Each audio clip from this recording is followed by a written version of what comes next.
Vote चोरी के मुद्दे पर मिलेगा राहुल गांधी को जेनजीस का साथ। क्या राहुल गांधी भारत में भी करना चाहते हैं नेपाल सहार? ये सवाल हमारा नहीं, ये सवाल आप सबका है, क्योंकि इस वक्त सोशल मीडिया से लेकर तमाम मेन मीडिया की स्ट्रीम तक ये सवाल गूंज रहे हैं और जनता इन सवालों के जवाब चाहती है। बता दें कि राहुल गांधी ने एक बार फिर वोट चोरी का मामला गरमा दिया है और राहुल गांधी का ये कहना है कि इस वोट चोरी के मुद्दे को लेकर इस वक्त भारत का जो युवा वर्ग है, या कह सकते हैं कि जो जेनजीज है, वो उनके साथ खड़ा है। राहुल गांधी ने ये दावा अपने सोशल मीडिया पोस्ट के जरिए किया है, लेकिन आपको बता दें कि उनके सोशल मीडिया पोस्ट के बाद सियासी घमासान छिड़ गया है।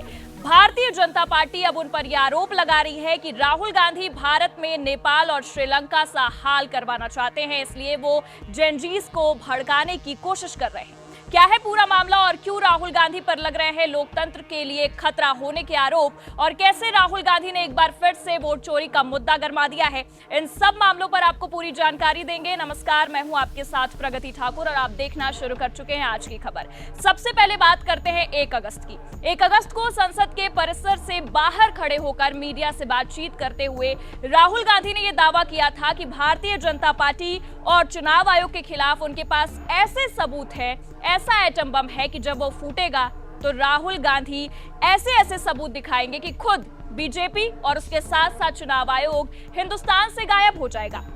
ये शब्द थे राहुल गांधी के। उनका ये कहना था कि बीजेपी ने जिस तरीके से वोट चोरी की है लोकसभा चुनाव से लेकर हरियाणा और महाराष्ट्र चुनाव में और आने वाले चुनाव में करना चाहती है, वो सारे सबूत उनके पास मौजूद है और वो सबूत वो सबके सामने लाकर रहेंगे। उसके बाद पहुंचते हैं 7 अगस्त को, क्योंकि 7 अगस्त को राहुल गांधी ने 1 घंटे से भी ज्यादा का समय लिया, एक प्रेस कॉन्फ्रेंस की और कुछ सबूत रखे, जिसमें उन्होंने कुछ लोगों के नाम बताए, कुछ लोगों की तस्वीरें दिखाई और वोटर लिस्ट का जिक्र किया। उनके पास जत्थे भर का एक सबूत था जिसे वो दिखाते हैं और कहते हैं कि ये सबूत है और इसी सबूत के जरिए वो ये साबित कर सकते हैं कि भारतीय जनता पार्टी और चुनाव आयोग ने मिलकर वोट चोरी की है और वोट चोरी करके चुनावों में धांधली की है।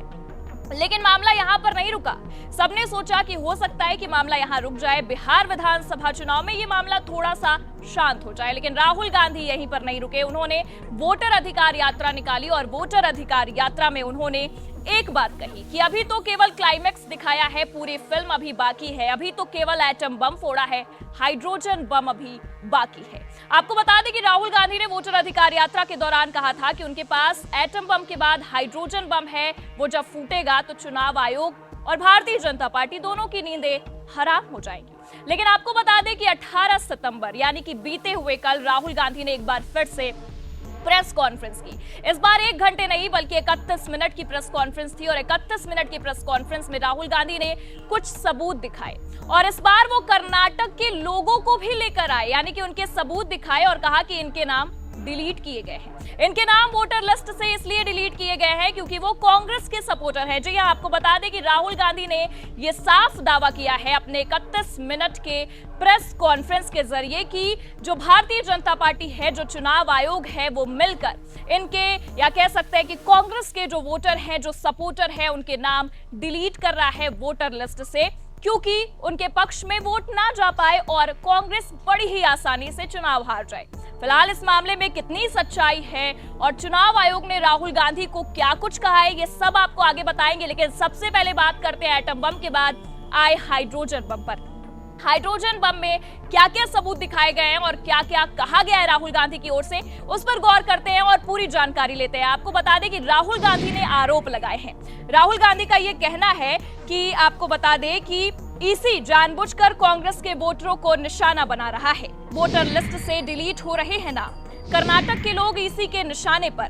कर्नाटक के आलंद में 6018 वोटर्स को डिलीट किया गया। मुख्य चुनाव आयुक्त ज्ञानेश कुमार दे रहे लोकतंत्र की हत्या करने वालों का साथ। ये सारे आरोप राहुल गांधी ने लगाए हैं अपने हाइड्रोजन बम को फोड़ते हुए, या कह सकते हैं कि जिस तरीके से उन्होंने एटम बम के बाद हाइड्रोजन बम के जरिए सबूत पेश किया, उसमें उन्होंने ये सारे आरोप लगाए और कह दिया कि 6018 वोटर्स को डिलीट किया गया है, वो भी इसलिए क्योंकि वो कांग्रेस के सपोर्टर थे। हालांकि आपको बता दें कि मामला यहीं पर नहीं रुका। चुनाव आयोग ने एक बार फिर सामने से आकर राहुल के आरोपों को निराधार और बेबुनियादी बता दिया। याद होगा आपको कि जब एटम बम फूटा था तब भी चुनाव आयोग सामने आया और चुनाव आयोग ने भी प्रेस कॉन्फ्रेंस की। प्रेस कॉन्फ्रेंस काफी देर तक चली और एक एक जो सवाल उठाए गए थे चुनाव आयोग पर, जो आरोप लगाए गए थे, उनका जवाब दिया गया और एक बार फिर चुनाव आयोग ने जवाब दिया। चुनाव आयोग ने बाकायदा एक ट्वीट किया है और ट्वीट में लिखा है कि कोई भी आम नागरिक ऑनलाइन किसी का भी वोट डिलीट नहीं कर सकता है। किसी का वोट डिलीट करने से पहले संबंधित व्यक्ति को अपनी बात रखने का मौका दिया जाता है। अब आपको बता दें कि पिछली बार चुनाव आयोग ने राहुल गांधी के आरोपों पर प्रेस कॉन्फ्रेंस की थी और प्रेस कॉन्फ्रेंस के जरिए मुख्य चुनाव आयुक्त ज्ञानेश कुमार ने बाकायदा जो मामले हैं उसको लेकर, जो आरोप लगे उसको लेकर जवाब दिया था और राहुल गांधी के सारे आरोपों को निराधार बताते हुए कहा था कि देश के सामने राहुल गांधी को माफी मांगनी चाहिए। हालांकि राहुल गांधी ने माफी नहीं मांगा और राहुल गांधी ने एक बार फिर चुनाव आयोग और भारतीय जनता पार्टी पर हाइड्रोजन बम फोड़ दिया है और एक बार फिर इल्जामात लगाते हुए कहा है कि इस बार तो वोटर्स ही डिलीट कर दिए जा रहे हैं वोटर लिस्ट से। ये मामला यहीं पर नहीं रुका है। आपको बता दें कि राहुल गांधी ने मुख्य चुनाव आयुक्त ज्ञानेश कुमार पर और भी आरोप लगाए हैं। उनका ये साफ कहना है कि जिस तरीके से ये सब वोट चोरी हो रही है, ये केवल और केवल मुख्य चुनाव आयुक्त ज्ञानेश कुमार की वजह से ही हो रही है, क्योंकि ज्ञानेश कुमार उन लोगों का साथ दे रहे हैं जो लोकतंत्र की हत्या कर रहे हैं। फिलहाल आपको बता दें कि मामला लगातार गर्माता जा रहा है। जैसे ही चुनाव आयोग ने एक बार फिर से राहुल गांधी के जो आरोप है उसको निराधार और बेबुनियादी बताया, मामला और गर्मा गया। राहुल गांधी यहीं पर नहीं रुके, उन्होंने एक पोस्ट किया और पोस्ट में वो ये दावा करते हैं कि इस बार वोट चोरी के मुद्दे पर उन्हें जेनजीज का, यानी कि युवा वर्ग का सपोर्ट मिल रहा है।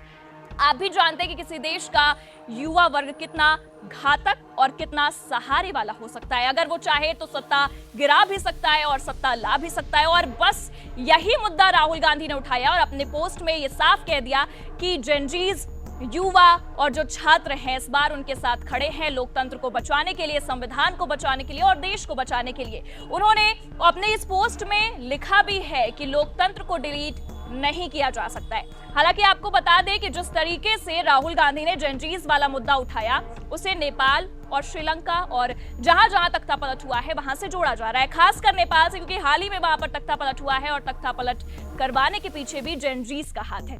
आप जानते हैं कि जेनजीज ने किस तरीके से प्रदर्शन किया, किस तरीके से उनके प्रदर्शन के बाद वहां पर सरकार गिर गई और अभी अंतरिम सरकार बनी हुई है। उसके बाद अब बीजेपी राहुल गांधी के पीछे पड़ चुकी है। राहुल गांधी ने वोट चोरी का मुद्दा तो उठाया, लेकिन उनके इस एक पोस्ट ने उन्हें सियासत में घेर दिया है। भारतीय जनता पार्टी उन पर तमाम बड़े बड़े आरोप लगा रही है। भारतीय जनता पार्टी का यह साफ कहना है कि जेनजीज को भड़काने की कोशिश राहुल गांधी कर रहे हैं। भारत में वो नेपाल सा हाल कर रहे हैं, यानी कि नेपाल में जो प्रदर्शन हुआ, जो जेनजीज ने हंगामा किया, अदालतें जलाई, सरकारी दफ्तरों पर आगजनी की, वही हाल राहुल गांधी भारत में भी चाहते हैं कि हो। और उनके इस पोस्ट के वजह से अब हंगामा काफी ज्यादा देखने को मिल रहा है और ये हंगामा आगे भी तूल पकड़ सकता है, क्योंकि बिहार चुनाव में ये मुद्दा नहीं रुकने वाला है और बिहार चुनाव में एक एक करके इस मुद्दे को उठाएंगे दोनों पार्टी और दोनों पार्टियों की ओर से एक दूसरे पर आरोप प्रत्यारोप का दौर बिछने वाला है। सबसे बड़ी बात आपको यहां पर यह भी बता दें कि राहुल गांधी के जेनजीज वाले पोस्ट पर भारतीय जनता पार्टी का यह साफ कहना है कि नेपाल श्रीलंका सा हाल भारत में भी करना चाहते हैं राहुल गांधी। और जो राहुल गांधी बार बार ये दावा कर रहे हैं कि वो लोकतंत्र को बचा रहे हैं, लोकतंत्र को बचाने के लिए उनके साथ जेनजीज खड़े हो रहे हैं, या साफ शब्दों में आपको बताए तो भारतीय जनता पार्टी का ये साफ कहना है कि जो लोकतंत्र को बचा रहे हैं वही इस वक्त लोकतंत्र के लिए सबसे ज्यादा खतरनाक है।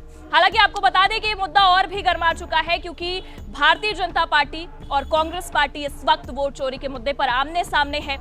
दोनों एक दूसरे पर आरोप प्रत्यारोप के दौर बिछा रहे हैं। भारतीय जनता पार्टी के तमाम नेताओं का हाइड्रोजन बॉम्ब को लेकर यह कहना है कि यह हाइड्रोजन नहीं, फुलझड़ी है और ये फुलझड़ी ही राहुल गांधी की हार की सबसे बड़ी कड़ी है। फिलहाल आप क्या सोचते हैं इस मामले को लेकर, और सबसे बड़ी बात कि इस हाइड्रोजन बॉम्ब को लेकर क्या राहुल गांधी ने जो सबूत दिखाए वो बिहार चुनाव में बीजेपी के लिए कहीं ना कहीं एक हार की तस्वीर हो सकता है, या फिर राहुल गांधी इस मामले में और फंस सकते हैं। सबसे बड़ी बात कि क्या राहुल गांधी ने जो वोट चोरी का मुद्दा उठाया है, क्या ये बीजेपी के लिए घातक हो सकता है, या कि फिर बीजेपी जो आरोप लगा रही है कि लोकतंत्र के लिए राहुल गांधी खतरा है, इस बात में कितनी सच्चाई है? या आप वोट चोरी के मुद्दे पर क्या सोचते हैं? क्या जनजीज नेपाल की तरह भारत में भी सड़कों पर आकर राहुल गांधी के लिए वोट चोरी का मुद्दा गरमाएंगे? अपनी राय कमेंट करके जरूर बताएं और देखते रहिए आज की खबर।